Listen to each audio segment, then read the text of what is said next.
Ya que tenemos configurado nuestro usuario, podemos ingresar al servidor de Wi-Fi.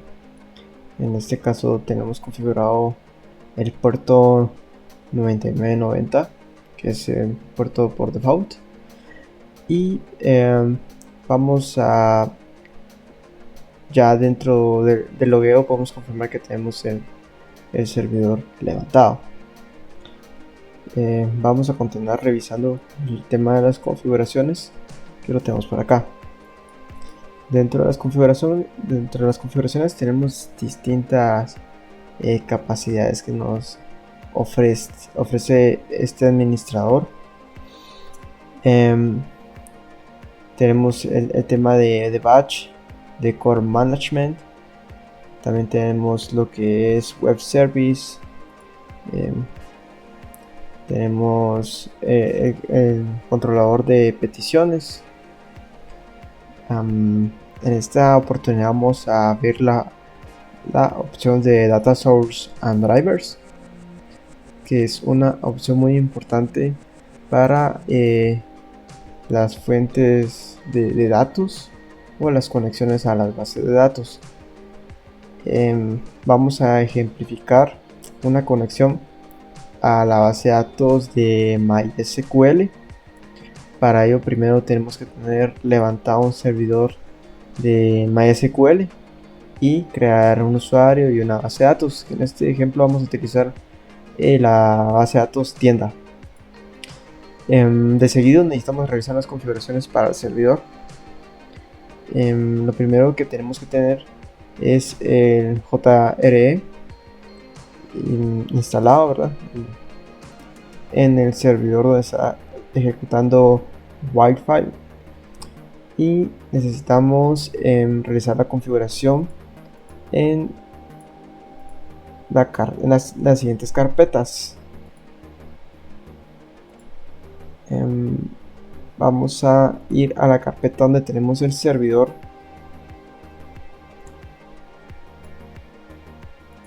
Tenemos el servidor configurado.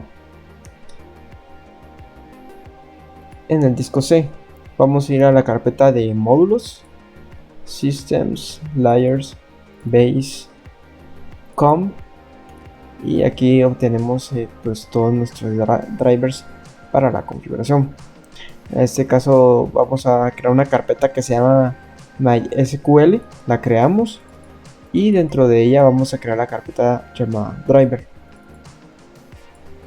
Dentro de la carpeta llamada driver vamos a crear otra que se llama main, y dentro de main vamos a poner el conector de MySQL de Java. En este caso tenemos la versión 5.1.49 y se agrega un archivo con las configuraciones siguientes. Es un archivo XML que contiene la configuración del nombre del driver y la ruta del driver. Lo demás es formato para Wi-Fi.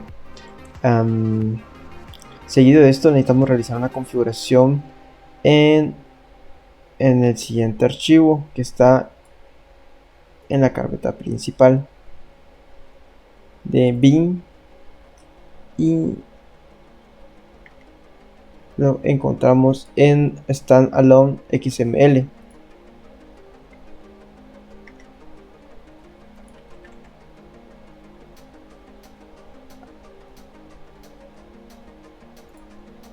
Esa es la carpeta principal, standalone y configuration, y buscamos el archivo standalone. Este archivo contiene toda la configuración del servidor. Para implementar un nuevo driver debemos ubicar la sección de drivers y debemos agregar el driver, el nombre del driver y el módulo, que es la ruta que tiene dentro de las carpetas, la ruta lógica. En este caso es la carpeta com. Dentro de la carpeta com creamos la de MySQL y dentro de MySQL creamos la carpeta driver, perdón. Ya al finalizar esta configuración podemos ubicarnos en el servidor que tenemos levantado y podemos crear nuestra primera conexión a base de datos. Para lo primero es importante verificarte que si el servidor nos reconozca nuestro driver. Lo podemos hacer acá en JDBC Drivers y podemos ver los drivers que tenemos actualmente. Tenemos el de MySQL y el de SQL Server. Podemos ver la configuración del driver que creamos anteriormente, en este caso el de MySQL. Para crear la fuente debemos dar acá en Data Source y le damos en Add Data Source.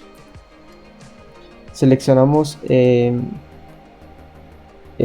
driver que vamos a utilizar, en este caso MySQL. Le damos un nombre a nuestra Data Source. En este caso puede ser cualquiera. Vamos a dejar el default. Perdón, este existe, entonces vamos a dejar en prueba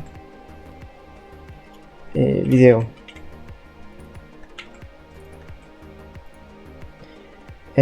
Acá debemos de verificar que la configuración sea la correcta que tenemos dentro de nuestras carpetas del servidor. En este caso, en la parte de acá abajo vemos que hay una carpeta CJ extra que no creamos nosotros. En este caso la vamos a proceder a eliminar y le damos next.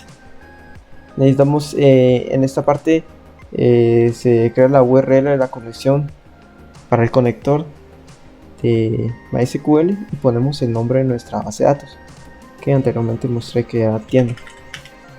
El nombre de usuario del servidor de base de datos y ingresamos la contraseña.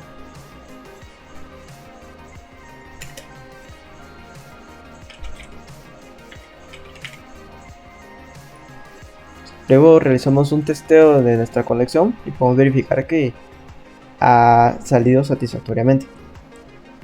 Le damos en siguiente y tenemos todos nuestros datos de la configuración de nuestra conexión.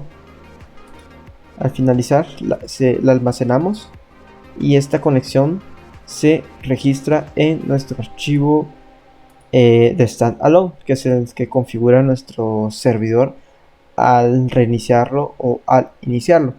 Entonces nos queda la configuración dentro de este archivo, y esta configuración es muy importante como buena práctica para mantener las conexiones de manera integrada y una única configuración o varias configuraciones dependiendo de la fuente de datos que necesitamos acceder. En caso que sea de microservicios, podemos crear n cantidad de conexiones y es una configuración de las más importantes que podemos ejemplificar en esta ocasión. Luego de ello ya podemos proceder a utilizarla dentro de cualquier sitio o servicio que tengamos, y se puede proceder a hacer un display dentro del servidor. Esto es un poco del tema de configuraciones de servidor de Wildfly. Agradezco mucho por su atención.